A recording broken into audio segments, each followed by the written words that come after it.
2,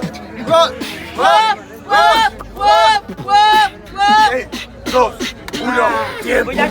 Voy a quedar así nomás. Vos decime, ¿viste cómo lo hace este talento el pibe? Este tarado todavía no se decide. Yo lo escracho, que venga el Nacho, lo espero en el cine. Te explico una cosa y nada más. No me vas a ver en un cine, no me venderán para contar una película de más. Que la hacen para llenarte, no pienses en libertad.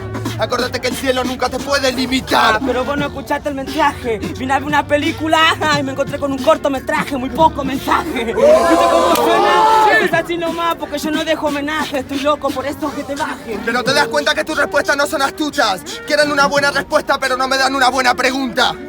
El conocimiento se gana, no se regala. Es como el orgullo, se gana tan solo cuando no hay un mañana. Pero te mato y seguro que tu muerte va a ser digna. Este tarado no dice nada, yo no soy digno. Dice que vengo y le doy una piña. Yo no te pregunto nada, estoy más doblado que el signo. Pero te das cuenta la mierda que dijiste en una rima. Muchos quieren matarme, ¿cuántos es que me pueden dar vida?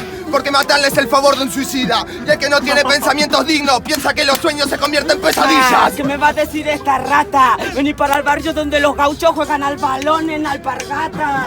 Cuando los guachos son berra y rima berraca. Pon eso ya ni emburrate toda la plata. Pero ahí te diste cuenta que lo tuyo no es tanto. Yo vengo de un barrio que si no tienen zapatillas juegan descalzo. Una cosa que te voy a contar. La pobreza nunca va a ser sinónimo de humildad.